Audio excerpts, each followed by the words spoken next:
안녕하세요.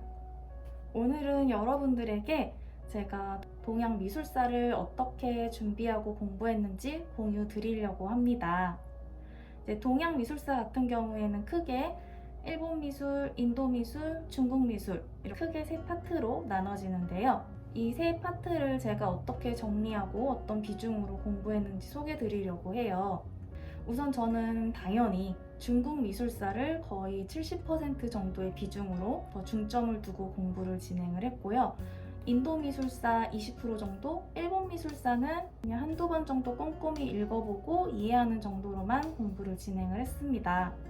아무래도 동양 미술사 같은 경우에는 이제 중국 미술사 비중이 굉장히 크기 때문에 중국 미술사 위주로 준비를 했고요. 인도 미술하고 일본 미술도 솔직히 언제 나올지 모르잖아요. 그래서 불안해서 사실 저는 다 버리지는 못하고, 그래서 인도 미술, 일본 미술은 이제 나름대로 제가 따로 한눈에 보기 편하게 표로 만들어서 흐름을 쭉 정리를 해 놓았어요. 그래서 나중에 이제 막판에 공부할 때 그래도 한 번쯤은 쉽게 돌려볼 수 있게끔 그렇게 준비를 해 놓았습니다. 사실 저는 작정을 하고 서브노트를 만들지 않았어서 제가 공부한 자료를 지금 이제 영상에서 보여드리겠지만 위상 심화, 그리고 최단 요약본 자료, 그리고 위상 또 기본서를 중심으로 계속 돌려봤어요. 그래서 사실 단권화라고 하면 또 단권화라고 할 수도 있지만 저는 여러 자료들을 이렇게 반복해서 봤고 시험이 다가올수록 짧게 요약되어 있는 심화 프린트 위주로 좀 더 반복적으로 봤던 것 같아요. 그래서 제가 어떻게 기본서나 심화 자료 필기 정리해가면서 공부를 했는지 여러분들에게 보여드리도록 하겠습니다. 저는 동양미술사는 이제 위상 기본과 심화 자료 그리고 최단의 요약 자료를 가지고 주로 공부를 했고요. 이렇게 측면에는 시대별로 정리를 해 두었어요. 이게 별게 아닌데 이제 찾아보기도 쉽고 또 자연스럽게 이 시대가 외워지더라고요. 또 여러분들 이거 빨간색 표지 되게 오래됐잖아요. 저는 파란색 교재를 사실 사용을 하지 않았어요. 저는 이제 광택이 있는 종이 재질이 공부하는데 너무 눈도 피로하고 필기도 잘 안 돼가지고 추가된 부분은 파란색 교재를 사서 빨간색 교재 안에 오려 붙였어요. 사실 내용이 많이 변경되거나 추가된 게 없는 것 같아서 저는 대학원 때 수업을 들었었던 이 빨간 교재로 계속 반복해서 공부를 진행을 했습니다. 인도 미술, 그리고 중국 미술, 일본 미술 모두 다 이제 기본서는 기본적으로 정리를 해서 봤고요. 추가적으로 필요한 부분들은 계속 필기를 해 나갔어요. 이게 아마 당연하겠죠. 교재에는 없지만 추가 설명이라든지 중요하다고 생각하는 부분들은 저는 교재에도 계속 추가적으로 필기를 해 나가면서 정리를 해 나갔습니다. 사실 인도 미술은 별로 몇 장 안 돼요. 또 이제 중국 미술도 이제 기본서는 기본적으로 꼼꼼히 다 이해하고 이 안에 있는 내용만큼은 다 이해하고 넘어가자라는 목표로 공부를 해 나갔습니다. 사실 기본서만 보면 된다고는 하지만 기본서의 내용도 충분하지 않아요. 추가적인 설명이 필요하거나 이해를 위해서 좀 더 보충돼야 되는 내용들은 정말 적극적으로 이렇게 필기를 해 나갔습니다. 또 이런 중요한 부분들은 이제 형광펜이나 이제 더 눈에 잘 띄는 펜을 사용을 해서 체크를 해 두었고요. 사실 위상 책이 눈에 잘 이렇게 읽히지가 않아서 저는 정말 알록달록 펜도 많이 사용을 했고 또 형광펜도 많이 사용을 해서 한눈에 구분지어 볼 수 있도록 정리를 해 나갔어요. 또 필요하다면 제가 이렇게 메모지에 추가적인 노트 해가지고 뭐 청록산수, 수목산수에 대한 비교도 정리를 해보았고요. 또 저는 일품화가 굉장히 중요하다고 생각을 해서 일품화에 관련된 내용들도 다 정리를 해 나갔어요. 또 각각 작품들이 지니고 있는 특징들도 정리를 해보았고요. 저는 이해가 안 되는 부분은 이해가 될 때까지 좀 심도 있게 공부하는 편이었어요. 그래서 이렇게 추가적인 필기도 굉장히 많이 하게 됐던 것 같고 또 필기하는 것만큼이나 중요한 부분들은 확실하게 눈에 띄도록 색깔 펜을 이용해서 구분 지으면서 공부를 했어요. 이렇게 표시를 해가면서 또 숫자를 이렇게 마킹을 해가면서 공부를 하면 다음번에 한 번 더 봤을 때 조금 더 쉽게 이해하고 정리가 되더라고요. 그래서 저는 필기할 때도 여러분들이 조금은 여우같이 공부를 했으면 좋겠어요. 그래서 서희와 황전을 공부를 하면서 서승사로 이어지면서 몰골 화조화가 나타나게 됐는데 그거에 대한 추가적인 내용을 제가 정리를 한 걸 이제 말씀을 드리자면 우선 서희 같은 경우에는 먹선을 대충 그리고 그 위에 채색을 해 나갔다. 그래서 완전한 몰골로 진행된 건 아니었다. 반면에 이제 서승사는 윤곽선을 전혀 그리지 않고 채색으로만 형태를 표현해서 완전한 몰골법, 몰골 채색법을 이뤄냈다.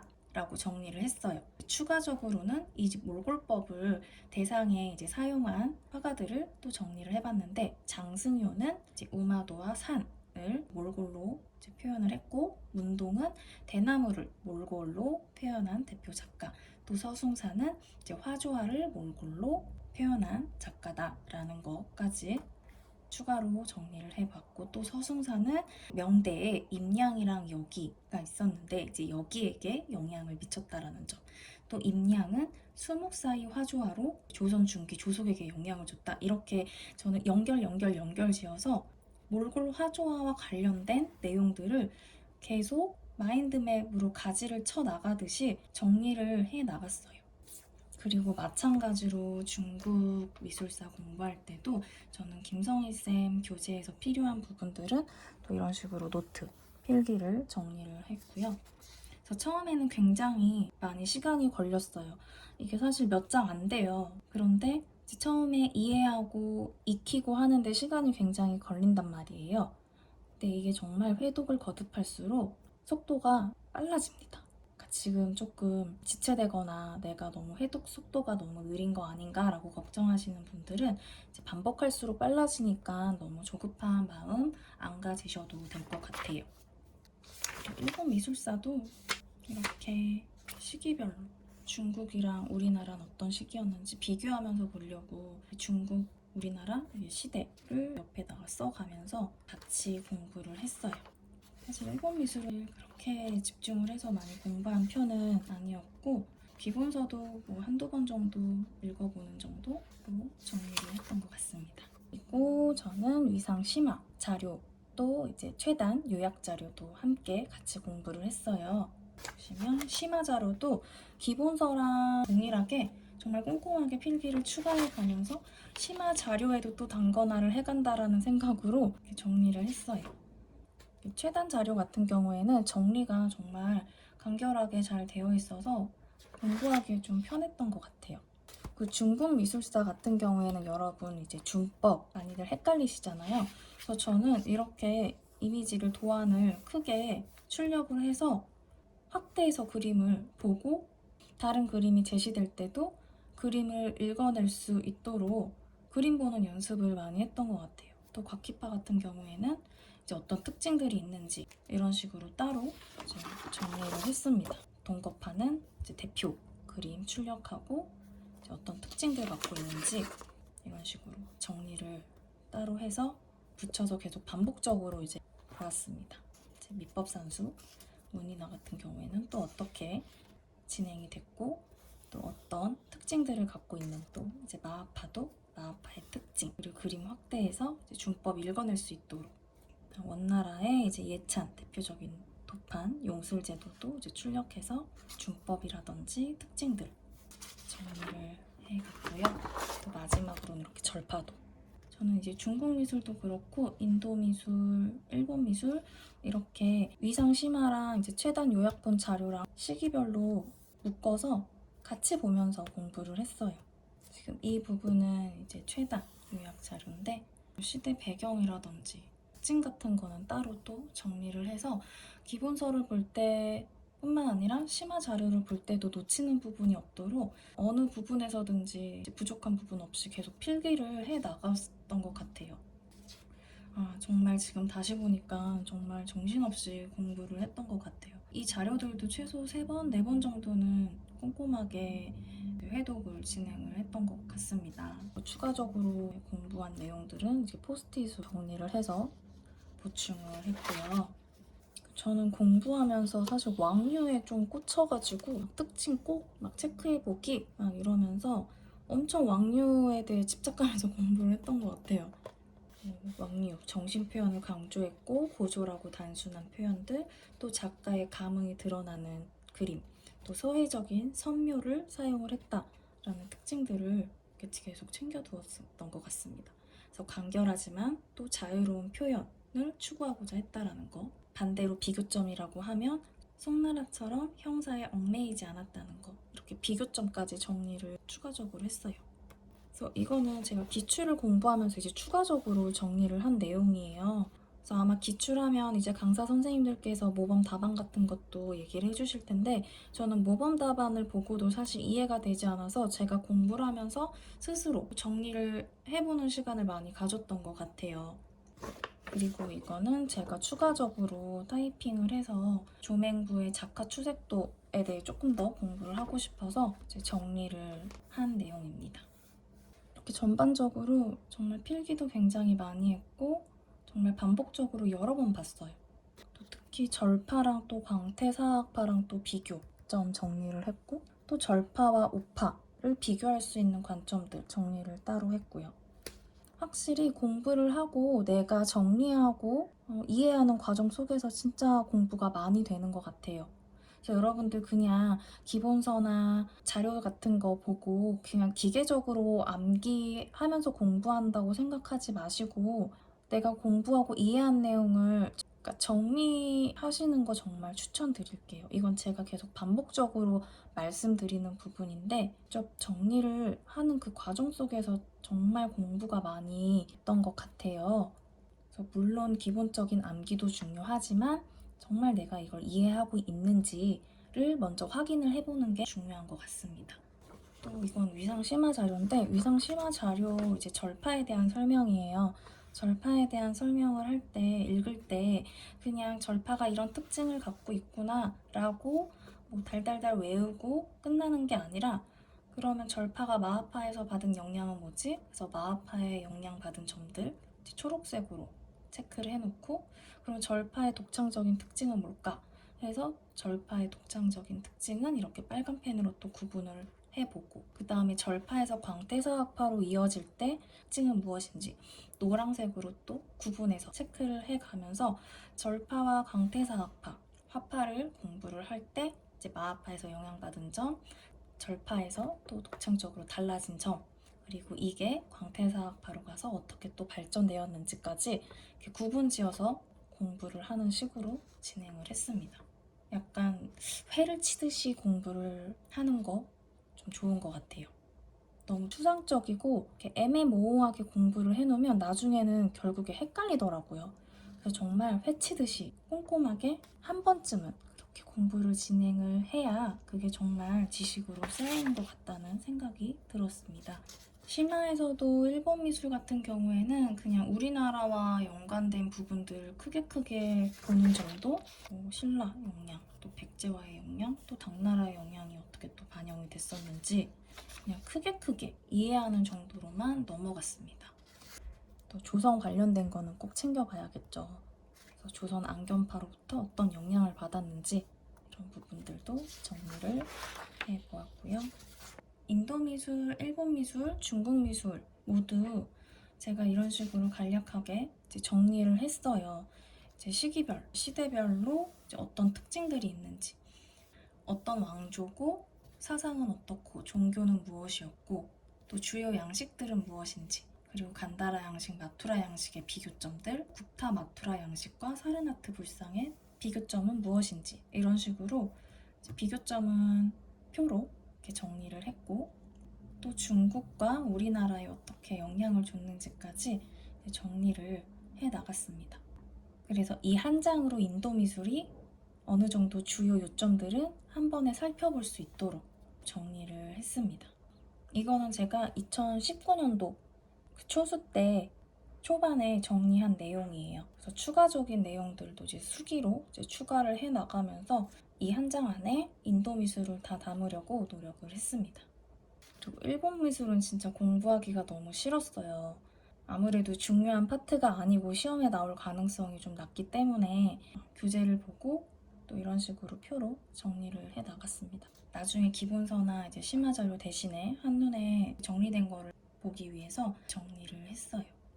이런 기본적인 양식들은 제가 초수 2019년도 공부할 때 초반에 거의 정리를 해두어서 그걸 계속 수정 보완하면서 포스트잇으로 필기를 추가하기도 하고 중간중간에 필기를 더 해가면서 공부를 계속 쌓아갔습니다.